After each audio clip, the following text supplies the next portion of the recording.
Struggle मेरा नहीं है, स्ट्रगल बच्चे का है।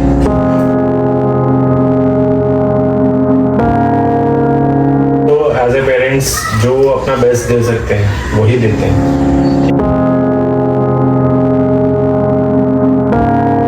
कार्तिक के बारे में अगर बात करी जाए तो स्ट्रगल की अगर हम बात करें तो छोटे से ही स्ट्रगल इसका स्टार्ट हो गया था।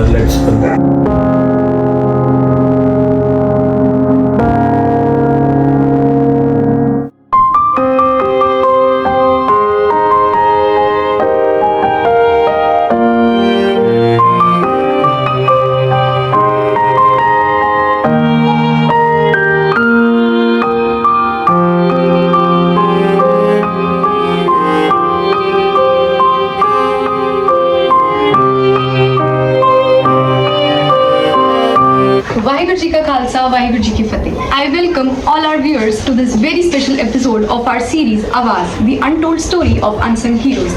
I am Jasmeet Kaur, anchor and volunteer of Khushjot foundation. और अब मैं उनको बुलाना चाहूंगी जिन्होंने किस्मत के आगे हार नहीं मानी और खुद को साबित किया। कार्तिक।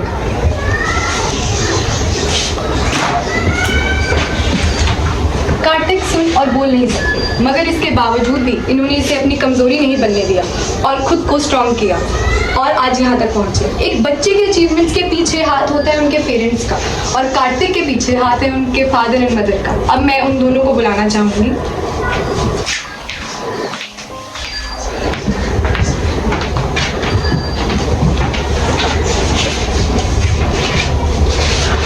आज इनकी आवाज़ को लोगों तक पहुंचाने के लिए हमारे साथ हैं लंगराम प्रोडक्शन के producer and director Sardar Raman Basal ji. ये एक बहुत ही बड़े यूट्यूबर एंड इंस्टाग्राम इन्फ्लुएंसर भी हैं। Welcome sir, we are very grateful to have you. Thank you. Same आपको here. कैसा लगा आज हमारे साथ आकर? I'm very happy, and the kind of thing which you people are doing is commendable, and the initiative which you have taken, I believe even something commendable which you can do. Thank you sir. And अब मैं उनकी mother से जानना चाहूँगी, कार्तिक की mother से, कि कार्तिक का बचपन कैसा था? कार्तिक का बचपन बहुत टफ था एक तो, क्योंकि सब जने इसको अपना नहीं कर पाए। ठीक है, तो हमारे लिए तो बहुत टफ है। ठीक है, तो फिर हमने फिर भी हिम्मत नहीं हारा। हमने कहा नहीं, इसको कुछ करके दिखाना है हमें। हम कार्तिक के अचीवमेंट्स के बारे में बात करना चाहेंगे। आपने कार्तिक के साथ कितना स्ट्रगल किया है सर? लाइक उसको यहाँ तक पहुँचाने में, कुंफू सिखाने में। स्ट्रगल मेरा नहीं है, स्ट्रगल बच्चे का है। हम तो एज ए पेरेंट्स जो अपना बेस्ट दे सकते हैं वही देते हैं। ठीक है, आप कोई भी बच्चा है, किसी जिसके भी पेरेंट्स हैं, ठीक है, वो हर पेरेंट अपने बच्चे को अच्छा करना चाहता है कि अच्छे से जो है वो बढ़े आगे। कार्तिक के बारे में अगर बात करी जाए तो स्ट्रगल की अगर हम बात करें तो छोटे से ही स्ट्रगल इसका स्टार्ट हो गया था। मतलब जब ये 5-6 या 5 से 6 साल का था ये, तब हमें जब पता लगा इसके बारे में, ठीक है, तो हमारा स्ट्रगल तो वहाँ से स्टार्ट हुआ। इसके बारे में आगे फिर पता करना, सारी चीज़ें ढूंढना, इसके लिए आगे हम क्या कर सकते हैं।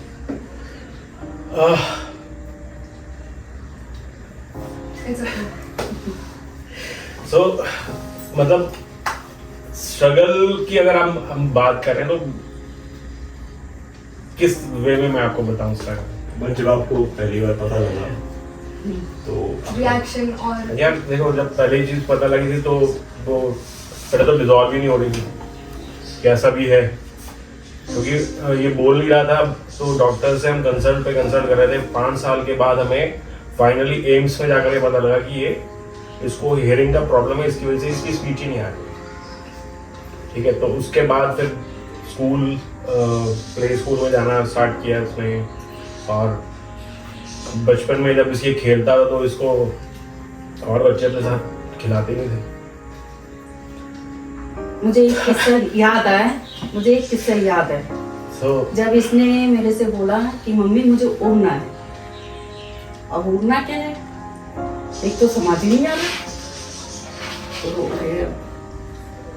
मैंने से पूछा बेटा क्या होना है बताओ मुझे, तो कह रहे हैं मम्मी मुझे स्केटिंग करना है।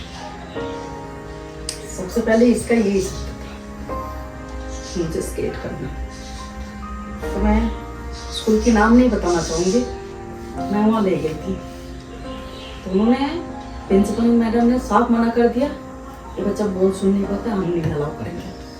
मैंने कहा मैडम एक बार इसको ट्राई करके देख लीजिए, अगर ये नहीं करते तो हम नहीं करेंगे, इसको ले जाइए।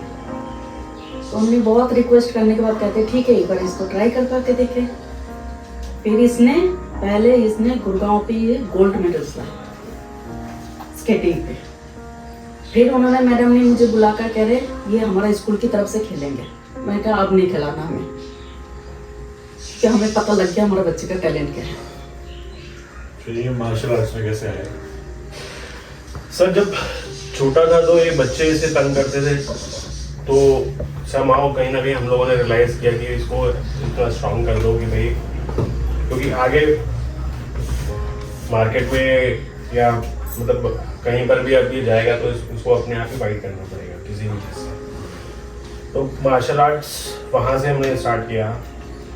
सबसे पहले हमारे को कराटे का कोच मिला था, तो हमने इसको कराटे स्टार्ट करा दिया। एट द एज ऑफ 6 ही स्टार्टेड कराटे, लर्निंग कराटे। उसके बाद में फिर वो कोच कहीं और चला गया था, तो फिर इनिशियल लेवल पे अब वो हुआ, फिर हमने इसे टाइकांडो स्टार्ट करवाया। टाइकांडो में फिर इसने काफ़ी अच्छी अचीवमेंट्स ली, नेशनल लेवल और इंटरनेशनल लेवल पे भी करके आया। नेपाल में जाकर के पूरा वहाँ पर भी खेल के आया था। फिर ये जो मार्शल आर्ट्स के लिए कराटे हो गया, आपका टाइकांडो हो गया, ये सारे बेसिकली स्पोर्ट्स कैटेगरी में आते हैं। तो मुझे स्पोर्ट्स नहीं कराना। फिर मैंने शाओलिन के बारे में सर्च करना शुरू करा। तो Shaolin kung fu is a proper martial art जिसमें आपको हर तरह की फाइट के जितने भी टेक्निक्स हैं, वो जितने भी फाइट के ये निकले कराटे और ये सब कुंफू से ही निकले हुए हैं। तो वहाँ पे मैं इस लेवल गया क्योंकि स्पोर्ट्स में मैंने जितना भी देखा सब जगह पॉलिटिक्स है। लोग बेल्ट्स अपग्रेड कराते हैं, उसके नाम पे पैसा चार्ज होता है, कुछ भी नहीं है। फिर शाओलिन चाइना जो है, शाओलिन टेम्पल चाइना, तो वहाँ से फिर इसकी कोचिंग स्टार्ट करवाई थी। ओके, तो हर साल ये शाओलिन जाता है और वहाँ से ये लर्न करके आता है। और बाकी जो इंडिया के जो शाओलिन के जो फर्स्ट है शिफू कनिष्का, तो उनके अंडर एज अ डिस्टेबल ये सीखता है। तो अब पिछले 10 सालों से उन्हीं के पास शाओलिन सीख रहा है। बताया सिखाता भी हो? As per Shifu's statement, he is the first Shaolin junior trainer in India. Okay, ठीक है, तो अभी एग्जाम वगैरह और ये सब एकेडमिक्स के चक्कर में थोड़ा सा भी होल्ड करा हुआ है। उसके बाद फिर इसको दोबारा start Kartik is very lucky to have parents like you, because हमने मेजॉरिटी में देखा है कि पेरेंट्स सपोर्ट ही नहीं करते हैं अपने बच्चों को। वो सोसाइटी की वजह से या अपने रिश्तेदारों की वजह से बहुत शेमफुल फील करते हैं बच्चों को बाहर लेके आने के लिए, लाइक लोग क्या बोलेंगे, लोग क्या सोचेंगे। बट आप इतनी ज़्यादा सपोर्टिव हैं कि कार्तिक इतना ब्राइट चाइल्ड है आपकी वजह से। ये तो बच्चे डिप्रेस्ड हो जाते हैं, जो भी हमारे पास आते हैं वो डिप्रेशन में होते हैं या उनको कुछ करने का दिल नहीं करता, वो प्रोडक्टिव नहीं हो पाते, वो बहुत ज़्यादा अपने आप को वो नहीं कर पाते हैं, बाहर नहीं ला पाते हैं अपने टैलेंट को। बट आपने कार्तिक की इतनी हेल्प किया है, इतना सपोर्ट किया है, वो इतना ब्राइट है। इवन वो जैसे आप बता रहे हैं उसकी अचीवमेंट्स के बारे में, मुझे नहीं लगता है कि एक नॉर्मल बच्चे के पास भी इतने अचीवमेंट्स होते हैं। बिल्कुल सही बात है। सोसाइटी में अभी लैक ऑफ नॉलेज बोल दीजिए या कुछ भी बोल दीजिए, मतलब एक्सेप्टेंस है नहीं पेरेंट्स में भी। और इवन मैं अपने घर की बात बता दूँ, तो मेरी मदर है, इसको अगर हम कभी उनके साथ लेके जाते हैं तो वो थोड़ा सा ऐसा फील करती है। जैसे भी हम गए थे लास्ट वीक, हम लोग मोहाली गए थे, तो भी देयर, अब हम लोग रेस्टोरेंट में बैठे खाना खा रहे हैं, अभी ये अपना साइन लैंग्वेज में बात कर रहा था अपने फ्रेंड से, तो मम्मी इसको देख करके मना करेंगी कार्तिक ये तो मत कर, बंद है, अभी भी है हमारे घर में, सब होता है। सर ये एवरी पेरेंट फ्यूचर सोचते हैं बच्चों के लिए, आपने कुछ रिसर्च करी कुछ बेटर फ्यूचर और आप चाहते हैं कि ये फ्यूचर इसको जरूर होना चाहिए, आपके मन में कुछ ऐसा स्पेशली? सर मैंने तो अभी इसको इसका जो माइंडसेट, सब कुछ माइंडसेट से है, ठीक है, तो मैं इसका भी जो माइंडसेट इसको जो डायरेक्शन दे रहा हूँ, इसको मैंने बोला कि अभी तू एसएससी की तैयारी कर और सिविल सर्विसेज के लिए तू अपना माइंड प्रिपेयर कर, क्योंकि निकलेगा, अगर बच्चे में टैलेंट है तो निकलेगा, क्यों नहीं निकलेगा, तो कमी थोड़ी है। हर जगह स्टिकर लगाए थे, हर जगह मार्किंग करी थी, ये टीवी है, ये टेबल है, ये सोफा है, ये टॉयलेट है, ये डोर है, मतलब ये बाउल है, ये प्लेट है, हर जगह, ताकि इसकी वोकैबुलरी बढ़े, क्योंकि ऐसे तो हम लोग बता ही नहीं सकते, तो वोकैबुलरी बढ़ती कैसे, हम आप मार्केट में जो चीज़ें सुनते हैं है ना, तो उसी से हमारी सबकी वोकैबुलरी बढ़ती है, तो हमने तो उसको पूरा ऐसे ऐसे करके पूरा सिखाया, फिर बाद में हियरिंग एड से थोड़ा बहुत कह सकते हैं, मतलब भी कंफर्टेबल नहीं था, तो हियरिंग एड में भी फिर उसको बहुत अच्छी मैंने हियरिंग एड दी थी, समवेयर अराउंड 50,000 प्लस की एक मेरे को पड़ी थी, उससे इसको काफ़ी अच्छा इम्प्रूवमेंट हुआ था, तो फिर धीरे धीरे धीरे सुनना शुरू उसमें किया। स्पोर्ट्स के अलावा कार्तिक की और हॉबीज के बारे में? स्पोर्ट्स के अलावा क्या नहीं है ये बता दो। ये बहुत अच्छा डांस करता है, ठीक है, पेंटिंग इसकी आपको पता ही था, मतलब पहले हम उसको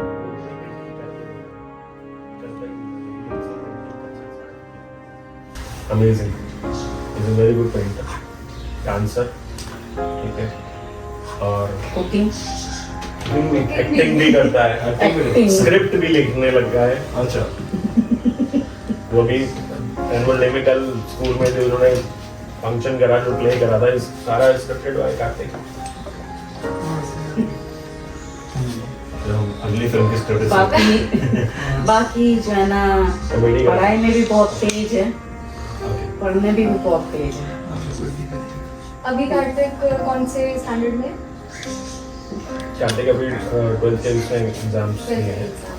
तो आप आगे आगे क्या सोच रहे हैं, उनको आगे स्टडी या स्पोर्ट्स में? नहीं, स्पोर्ट्स तो एक अलग चीज़ है, स्टडी तो एकेडमिक की जो इम्पोर्टेंस है वो तो है लाइफ में, अगर आपने कुछ अचीव करना है या नहीं करना है, बट एकेडमिक की इम्पोर्टेंस तो है।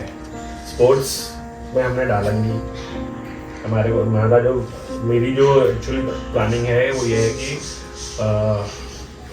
कुंफू के थ्रू ये मार्शल आर्ट्स को एज ए ट्रेनर यहाँ पर है, आगे क्योंकि मार्शल आर्ट्स की भी कोरियोग्राफी होती है, टीवी मूवीज वगैरह है उसमें भी मार्शल आर्ट्स की कोरियोग्राफी चाहिए होती है, और हम अपना क्या सोच रहे हैं ये इम्पोर्टेंट नहीं, ये बच्चे क्या चाहते हैं ये इम्पोर्टेंट है, हमें इसके बारे में पूछना है, इससे पूछना बेटा तुम्हें क्या करना आगे। तो कार्तिक कभी बताते हैं कि वो ये करना चाहते हैं? अभी पहले तो ये इसका तो ये डिमांड है कि मुझे कुंफू में ही जाना है। मैं रमन सर के बारे में एक बात और बताना चाहती हूँ, ये ही इज़ अ ऑलराउंडर एंड उसके साथ साथ ये एक सोशल वर्कर भी हैं। इन्होंने हमारी सीरीज में हेल्प करने का फैसला किया है और इस वीडियो को अपने चैनल पर डालकर इनको जो भी इनकम जनरेट होगी वो इन्होंने डोनेट करके हमें एक बेहतर कल की तरफ पहल की है। Thank you very much sir. बहुत ही कम लोग हैं जो इस तरफ देखना चाहते हैं, इन बच्चों की तरफ देखना चाहते हैं, इनकी हेल्प करना चाहते हैं। इवन हमारी फाउंडेशन है वो इन बच्चों के लिए एक ऐसा सेंटर खोलना चाहती है जहाँ पर इनको अपॉर्चुनिटीज मिल सके, क्योंकि ज़्यादातर इनको 12th के बाद कोई और रहता नहीं है कि और क्या करें, पेरेंट्स लाइक घर पे बिठा लेते हैं बच्चों को। I rather believe that ऐसा नहीं है कि बच्चे नहीं पहुंचते, बच्चे जरूर पहुंचते हैं। प्रॉब्लम सारी इनिशियल वहाँ से होती है जहाँ उन्हें जाना नहीं दिया जाता। पेरेंट्स लाइक देम, तो जहाँ पर उन्होंने इतनी अपॉर्चुनिटीज क्रिएट करी है बच्चों के लिए, एंड बच्चे जरूर कहीं ना कहीं पहुँचते हैं। अभी हम भी कहीं ना कहीं जब I went into this field, हम भी डिसेबल्ड थे एकदम, बिल्कुल कुछ पता नहीं था करना कैसे, स्टार्ट कैसे करना है। तो हम भी कहीं पहुंचे हैं क्योंकि पेरेंट्स बहुत सपोर्ट कर रहे हैं थ्रू आउट। अभी जब पहली बार मेरे पास कैमरा लेकर लेने को, तो हमारे घर वालों को बोला कि पैसे दे दो कैमरा लेने को, तो वो कभी नहीं, ट्यूशन पढ़ाने में पैसा खर्च होता है, इट्स पार्ट ऑफ लाइफ। तो हम भी कहीं पहुंचे हैं क्योंकि उन्होंने फ्री हैंड दिए और लर्निंग कभी रुकने नहीं दी। आई बिलीव कि कुछ भी स्टॉप नहीं होता, मतलब it is not, you are not disabled, you are actually differently abled. तो लाइफ में कुछ स्टॉप नहीं होता, जिसको उड़ना होता है वो उड़ जाता है कहीं ना कहीं। अभी आई रिमेम्बर 10-12 साल पहले मेरे बहुत क्लोज फ्रेंड था, उसने और उसके फादर ने लेक्चर दिया था मुझे बैठ के कि ज़िंदगी को थोड़ा सीरियसली लो, ये सब जो तुम कर रहे हो इससे कुछ नहीं बनोगे। फिर अभी 4-5 साल पहले उनका मुझे उसके फादर का फ़ोन आया था, यार तेरी मेरी कोई साथ में फ़ोटो नहीं है। मैंने अंकल यही एक कामयाबी का रीज़न है कि आपके साथ मैंने फ़ोटो खिंचाने में टाइम नहीं वेस्ट किया। सो लाइफ मूव्स ऑन, और सबके लिए एक लाइफ है। लाइफ एक बहुत फेमस स्टेटमेंट है जिम कैरी का, life doesn't happen to you, it happens for you. तो कभी कभी कम चीज़ों के साथ आप ज़्यादा उड़ना सीख जाते हैं। वो है जब आपको रिसोर्सेज सारे हो, और सबसे बड़ा डायरेक्टर हमारे अनुराग कश्यप, उनको जब आप पूरे एक वक्त फिल्म दे देंगे, पूरी मतलब क्रू दे देंगे, तो सबसे बेकार फिल्म बनाते हैं वो। Bombay velvet is an example, जब गैंग ऑफ वासेपुर उन्होंने बनानी थी तो उनके पास कुछ नहीं था। जब चीज़ें नहीं हो तो ज़्यादा चीज़ें बनती हैं। अभी आप आई डोंट इवन नो कि कल को इसको कूफी में इंटरेस्ट वापस आ जाए और आप कहें हमने हटवा दिया था और फिर वहाँ पहुँच गए, और फिर लगे कि कुंफू उसने क्यों सीखा था, then this statement will come forward कि अगर कुछ और ऑप्शन नहीं थे इसको सेल्फ डिफेंस के लिए तो हमने ये सिखा दिया, probably is meant for it. और मैंने तो ये देखा है कि कहीं ना कहीं से आपको लाइफ वहाँ जरूर पहुँचाएगी है जहाँ पे डेस्टिनी हो और जहाँ आपकी लगन हो। So I will choose this life now. आपने सारी लाइब्रेरी में हर किताब का अपने ओवरव्यू दे दिया है, you will select one and you grow it, ये तो श्योर है। रुकना कोई भी ब्रेड रुकना नहीं चाहिए मेरे हिसाब से। बिल्कुल सही बात है। मेरे मदर कहानी सुनाते हैं मुझे, कहते मैं रात को बोला इतने राइटर के मदर हो तो कोई कहानी सुनो, तो उनके बाद आज भी वही कहानी है, एक था राजा एक रानी, 2 नंबर के खत्म कहानी, चुपचाप सो जा, पता हमारे घर में लेखक कहाँ से आ गए। एंड सुबह उठ के पूछोगे तो बोलेंगे तेरे को मैंने बनाया सब कुछ, मैंने सिखाया। तो सब लाइक सर, आप सोसाइटी को क्या मैसेज देना चाहते हैं? सोसाइटी को, अगर सोसाइटी में तो मैसेज देती नहीं है। इस दुनिया में सबसे मेजर चीज है वो ज्ञान, जो सबके पास देने को है लेने को नहीं है। तो आई रादर से कि बहुत बड़ी डिजाइनिंग है ऊपर वाले की, बहुत सोच समझ के वो लोगों को नीचे भेजता है। और जस्ट कई बार मैं सोचता हूँ बैठ के कि 5 चीजें हैं फेस की, आंखें हैं, नाक है, होंठ है, स्किन है, कान है, इन्हीं 5 चीजों से वो सबकी अलग शक्लें बनाई जा रहे हैं। तो क्या वो फैक्ट्री चल रही होगी, कैसे सेम चीज़ों से वो डिफरेंट लोग बना रहे हैं। सो उसकी बहुत बड़ी सोच होती है हर इंसान के पीछे, बनाने के पीछे। And we can not just say कि उसने हमें उस चीज़ों में कम करा है। हर चीज़ में इंसान मतलब आपको डिफरेंटली तैयार किया जाता है, और आपको कभी कभार चीज़ें कम इसलिए दी जाती है, आप बाकी चीज़ों में एक से ज़्यादा करें। मैं जब छोटा था तो आई टेल यू, ऐसा मैंने फील होता था कि मेरे family like everyone is 6 feet tall, उससे बड़े ही हैं सारे, सबसे मैं ऐसे बात करता था, सब मेरी लाइफ में सब बड़े बड़े। और मैं कई बार गुरुद्वारा में जाके मैंने मत्थे टेके हैं। हमारे यहाँ फेमस था 5 मंगलवार जाओ गुरुद्वारा। तो मैंने कहा बाबा जी मुझे ना 6 फुट से ऊपर कर दो यार। सो आज जब मैं उन सबको मिलता हूँ तो अभी मेरे भाई हैं, कभी कभी कोई पैरी हाथ लगाने लग जाता है, तो कोई कहता है, मतलब मेरे से सब बड़े भी उम्र में, तब भी कहते हैं मेरी सुनते हैं घर पे। और मुझे लगता है कि मुझे कद ना ऊंचा दे के भगवान ने रुतबा ऊंचा दे दिया। तो उसका रीजन ये है कि अगर शायद मैं उनके साथ स्ट्रांग होता तो मैं इमोशनली वीक होता तो मैं इमोशनल कनेक्टेड कहानियाँ नहीं लिख पाता। स्ट्रांग होता तो दुनिया वैसे तो बाकी होता। तो भगवान कई चीज़ों का काम आपको जरूर रखता है ताकि आप बहुत ऊंचा जा सकें। तो आई बिलीव कि सोसाइटी के लिए आप भगवान को मत सिखाएं कि उसने क्या चीज़ कम दी ज़्यादा दी, आपको तैयार कर रहा है बेटर के लिए। आपकी सोसाइटी को कोई मैसेज दीजिए। सोसाइटी को मैसेज क्या दिया है? सोसाइटी अपने आप में सब समझदार है। जैसे अभी बताया कि उस बाजार में ज्ञानचंद और रायचंद आपको बहुत मिलेंगे। ज्ञान देने वाले और राय देने वाले आपको सब जगह मिलेंगे, लेकिन जब बात आती करने की तो सब पीछे हो जाती है। ठीक है, तो सोसाइटी को मैसेज मेरी तरफ से ये है कि भाई जो स्पेशली एबल्ड बच्चे हैं वो अलग नहीं है, सब नॉर्मल बच्चों से कहीं ज़्यादा हैं ये।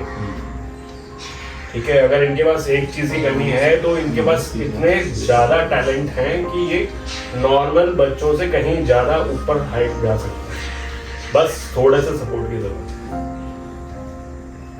ठीक है, टफ टाइम सबकी लाइफ में आता है, बट जो टफ पीपल होते हैं ना वो सब निकाल लेते हैं।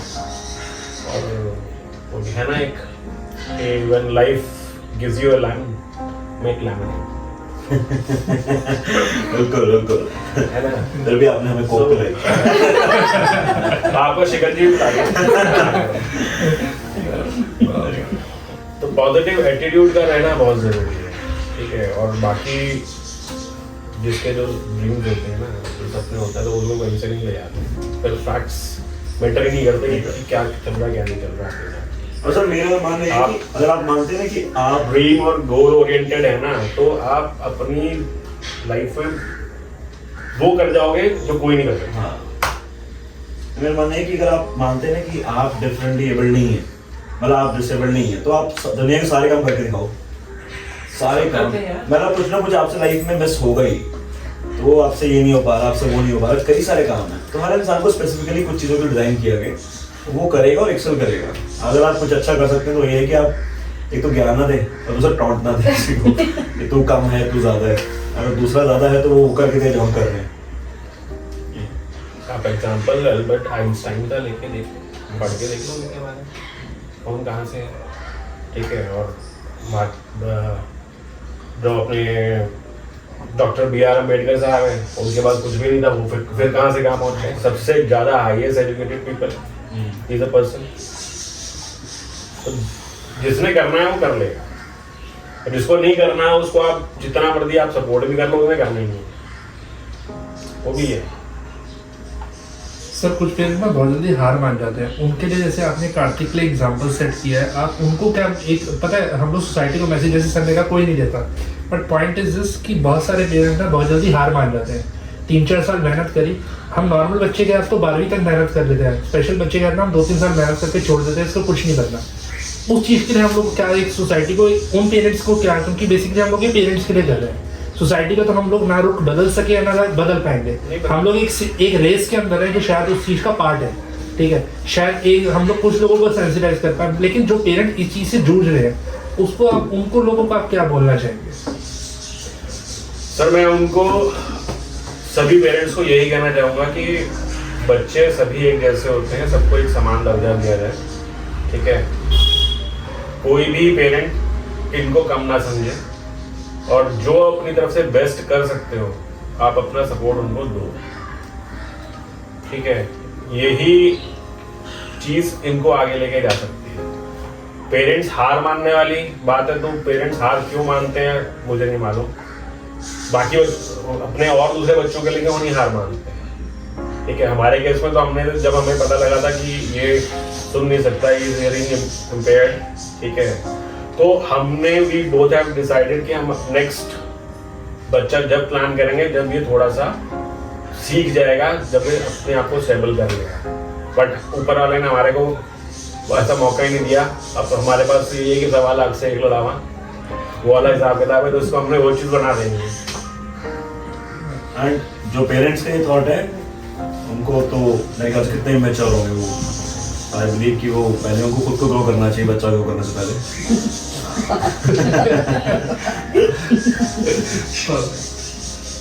अगर आप भी हमारे मोटिव से रिलेट कर पा रहे हैं तो प्लीज़ हमारे इस वीडियो को और हमारे चैनल को यूट्यूब पर सब्सक्राइब करें, और जो सेंटर हम इन बच्चों के लिए खोलना चाहते हैं उसके लिए डोनेशन करें। Thank you. वाहिगुरू जी का खालसा, वाहिगुरू जी की फतेह।